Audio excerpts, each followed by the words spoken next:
exciting episode because we have a two-part exclusive special with ang pinakamagandang babae sa balat ng lupa at hindi lang lupa, the universe. Miss Pia Wurzbach is here with us on Kababayan Today. Hello, Pia!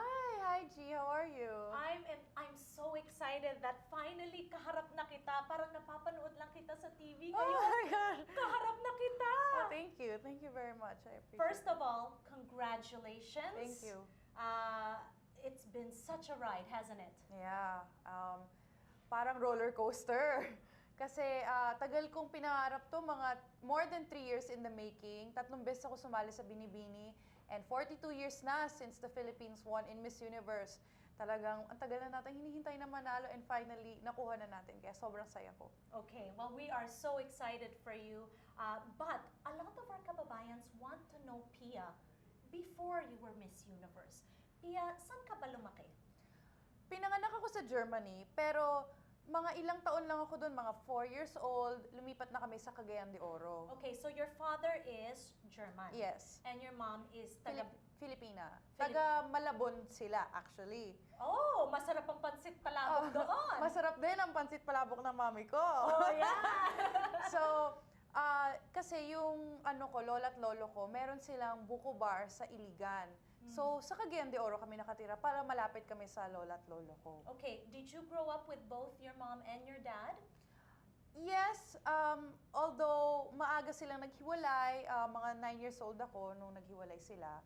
Pero close ako sa kanila pareho. Mas close ako sa daddy ko nung nandito pa siya, nung kasama pa namin siya. Tapos naging close na rin kami ng mami ko nung naghiwalay na sila. Okay, nakikita ko sa mga interview mo, nasasabi mo sa mga tao na 11 years old pa lang, nagtratrabaho ka na.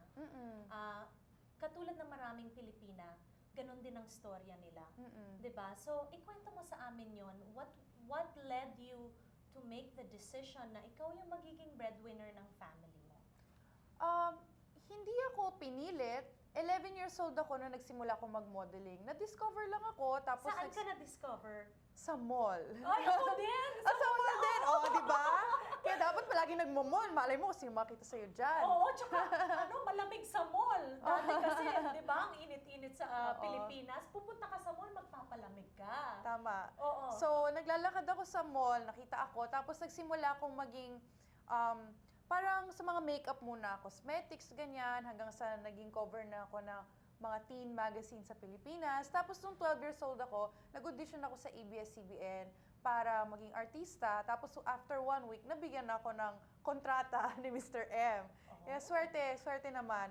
And then, yun na nga, yung kinikita ko dun sa pag-aartista ko, yun yung nagbabayad ng tuition namin, ng kapatid ko, ng bills, ng rent, lahat ng mga kailangan namin. Hindi naman ako pinilit ng mami ko. Natutuwa naman ako dahil sa weekdays, nag-aaral ako, hindi ako nag-stop ng pag-aaral tuloy-tuloy lang. So, all the way, high school, college, all the way ka ba nag-aaral? Elementary hanggang high school. Kasi college, na ako noon hindi muna ako nag-artista nung time na yun. Okay. So, did you go to college, Pia? I went to culinary school. That's that's not like a 4-year with course. Jean, right? Yeah, with Chef Jean. Yes, okay. Alright, so talagang nag-artista ka, tapos in 3 years, it took you 3 years to get the Miss Universe crown to represent the Philippines. When we return here on Kababayan Today, we will talk about what prompts anybody to try things 3 times. I mean, usually, the first time you don't get something, ayaw mo na.